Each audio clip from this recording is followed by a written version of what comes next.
Halo semua, selamat datang di 30 hari challenge membuat produk digital episode ke-6.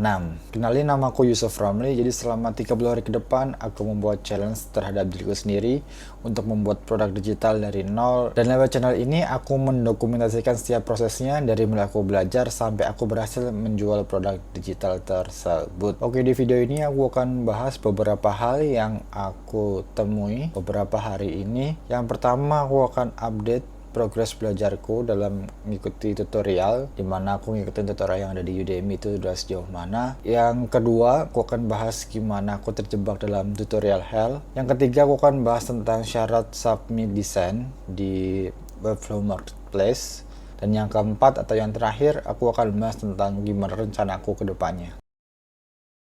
Oke, kita akan bahas dulu dari yang pertama tentang update progres belajarku udah sejauh mana. Dari tutorial Webflow yang aku ikuti di Udemy, progres belajarku tuh udah sampai kira-kira 70%. Nah, dari 70% itu kemarin aku udah bahas, diantaranya itu aku udah mempelajari tentang HTML dasar, CSS dasar, terus struktur pembuatan website kayak gimana, pengenalan fitur di Webflow, terus juga tentang mengatur tampilan yang responsif di laptop atau desktop, terus juga di tablet dan juga di mobile. Aku belajar tentang ukuran-ukuran width dan height yang digunakan biar desainnya itu responsif. Beberapa diantaranya ada persen, ada VH, ada VW, terus juga ada rem, ada IM. Nah, yang menarik, setelah aku coba pelajari beberapa tutorial dasarnya di Udemy itu, sekarang aku udah bisa relate, atau sekarang aku udah bisa mengikuti tutorial-tutorial yang ada di Webflow University atau di YouTube-nya Webflow pun ada.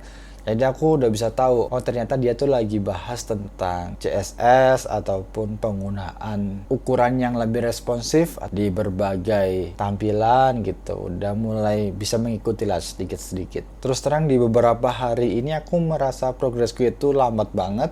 Aku merasa stuck di situ aja. Nggak tahu, kayak ngerasa, harusnya aku bisa ngelakuin lebih sih. Tapi kayak aku ngerasa aku masih di situ-situ aja. Belum begitu banyak progresnya di minggu ini.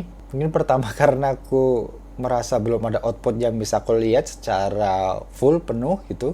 Yang lainnya itu aku masih belum menyelesaikan tutorialnya sampai sekarang gitu. Tapi di lain sisi juga aku udah bisa mengikuti tutorial yang lainnya gitu. Mungkin itu salah satu poin positifnya. Poin negatifnya ya aku merasa progresku masih lambat di beberapa hari ini. Jadi kalau melihat progres belajarku di Udemy itu ya mungkin kalau dihitung sekitar 70%, di mana 30%-nya lagi itu membahas tentang CMS ataupun Content Management System. CMS ini fungsinya apa sih gitu? Fungsinya itu biar lebih mempermudah lagi kalau misalkan kita mau menambah data gitu. Contohnya kalau aku bikin website tentang travel blogger, nah di situ ada semacam halaman untuk blog. Dengan adanya CMS ini, nantinya kalau aku bikin halaman untuk blog baru, itu aku tinggal masukin kayak judulnya, terus juga deskripsinya, tulisannya, dan image-nya gitu. Jadi aku nggak perlu langsung ngubah desainnya atau menambah halamannya secara langsung, tapi udah ada content manajemennya. Terus yang kedua itu aku merasa terjebak dalam tutorial hell.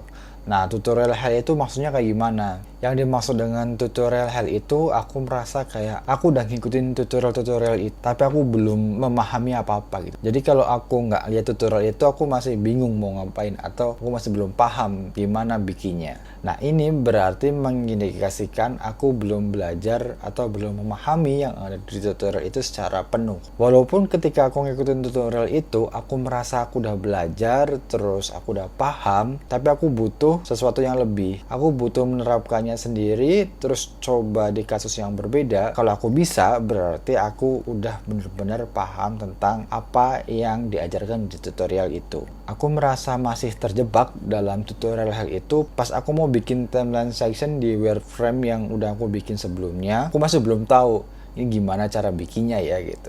So aku ngerasa mungkin aku selama ini masih tergantung dengan tutorial-tutorial yang ada gitu. Jadi pas ada case yang baru, aku masih belum paham gimana cara bikinnya. Sebenarnya timeline section itu udah ada, atau aku bisa cari resource di mana aku bisa copy ataupun aku bisa tiru gitu. Permasalahannya bukan cuma jadi aja nih, tapi aku harus paham gimana cara bikinnya, terus kenapa dia bikin seperti itu. Terus kalau aku mau bikin yang lain, aku juga harus tahu gimana caranya. Dalam proses belajar ini aku masih menghindari sesuatu yang instan gitu. Tujuan belajarku tuh bukan itu, bukan cuma jadi aja. Aku pengennya aku bener-bener paham, sehingga di lain waktu kalau aku pengen bikin sesuatu yang baru, yang beda dari tutorial-tutorial itu, aku masih bisa bikinnya.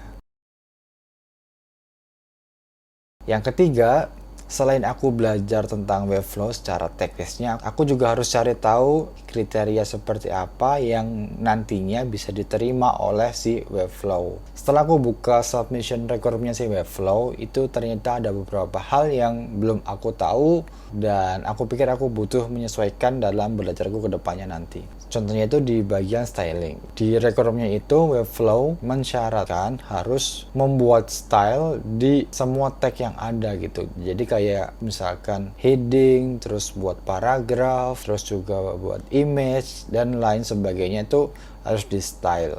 Nah, poin-poin kayak gini aku belum kepikiran sebelumnya gitu. Tapi ternyata itu hal-hal dasar yang harus aku patuhi biar template yang aku bikin nantinya bisa lolos quality controlnya si Webflow. Syarat yang lainnya itu misalkan di bagian komponen. Kalau kita pakai bagian yang berulang seperti kayak navigasi, kayak footer ataupun section-section yang berulang tuh dia mengharuskan kita buat bikin stylingnya atau bikin komponennya. Di satu komponen nantinya bisa dipakai di berbagai halaman. Penamaan kelas dan style juga diperhatikan di Webflow, jadi nggak bisa sembarangan kita ngasih namanya. Dan yang keempat, nextnya tuh aku mau ngapain?